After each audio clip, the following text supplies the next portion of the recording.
GURPS Ultratech is an infamous book, unfortunately.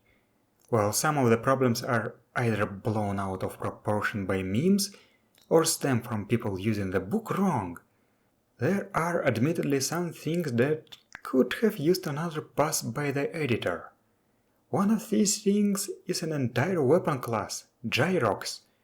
If you have ever played an Ultratech game and used a Gyroc, you probably ask yourself or the GM, how the hell do they even work? I have seen many questions asked about them on the forums, but none of the threads had any conclusive answers. In this video, I will try to unravel this dark mystery. Gyrocs actually appear on TL7, but become a mature technology only on TL9. The only TL7 gyroc can be found in GURPS High-Tech. Gyrocs fire miniature spin-stabilized rockets, the size of bullets. The TL9 gyrocs in GURPS Ultratech have the caliber size of 15 mm. Due to having simple firing mechanisms, gyrocs are very lightweight, but the ammunition is heavy and expensive. They also are recoilless and quieter than normal guns. GURPS Ultratech says that spotting the firer by the sound of hissing alone requires a hearing roll. Back in the 3rd edition, this was a hearing -2 roll. GURPS High-Tech makes the unmodified hearing range of a gyroc shot equal to 4 yards, which is actually very quiet. Since High-Tech is more recent than Ultratech, I suggest using these rules. The gyrocs also are less accurate than ordinary guns, have low ammo capacity, and their kinetic damage is not very high compared to what ordinary guns can achieve. However, they often are used to deliver payloads, so the damage isn't that important here. Now let's talk about the specifics of using gyroc ammunition. They take some time to accelerate. Divide their piercing damage by 3 at 1 or 2 yards, or by 2 at 3 to 10 yards. TL7 gyrocs have a different progression. Divide damage by 3 at 1 to 7 yards, and by 2 at 8 to 21 yards. GURPS Ultratech says that they have a flat trajectory, having a maximum range similar to the half damage range. The table only lists one range, but is this the maximum range or the half damage range? Or are they the same? GURPS High-Tech says that the gyrocs have no half damage range at all. Why is it important? Because according to the book itself, gyrocs often use homing missiles. I devoted an entire video to explain the mechanics of guided and homing projectiles.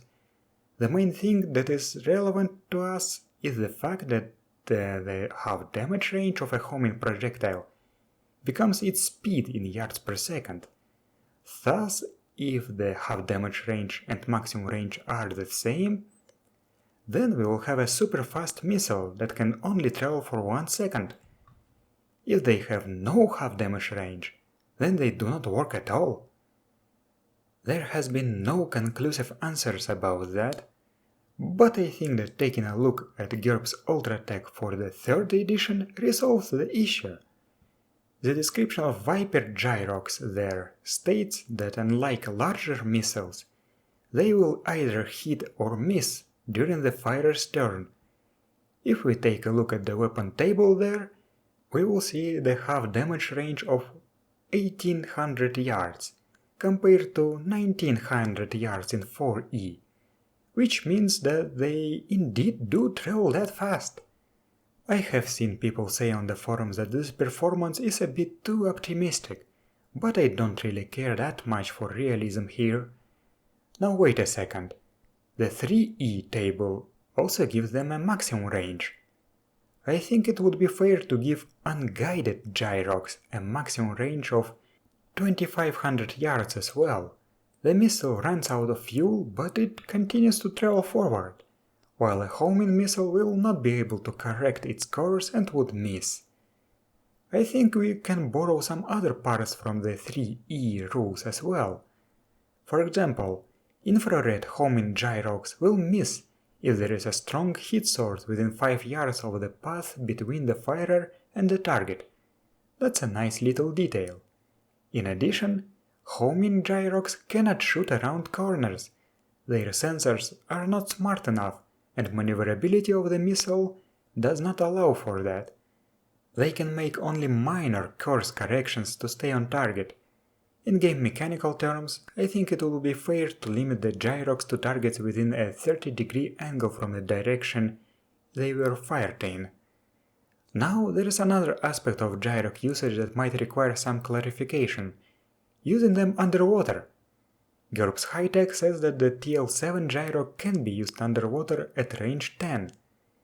Pyramid 326 expands the rules for underwater gyroc usage. You can use them at range less than 10 yards with halved accuracy, but you would deal normal damage. Outside that distance, divide the range by 100. All gyrocs also have their underwater variants, micro-torpedo launchers with the same stats and costs.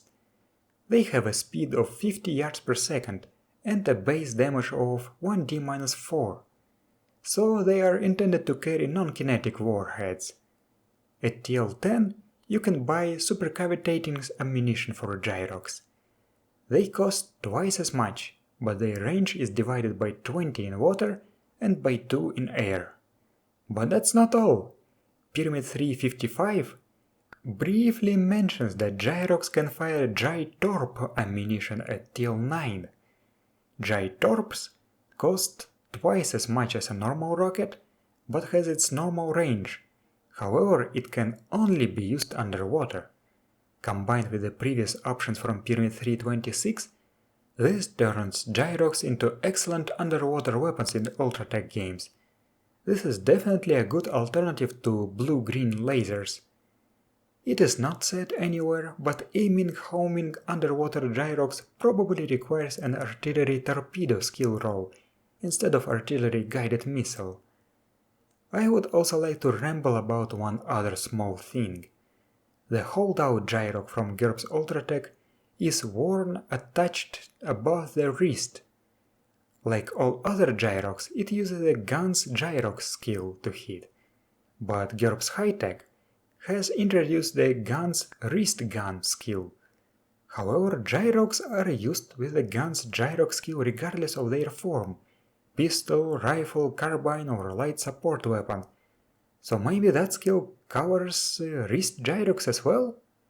I know that High-Tech came out after Ultratech, but it's a small thing that bothers me.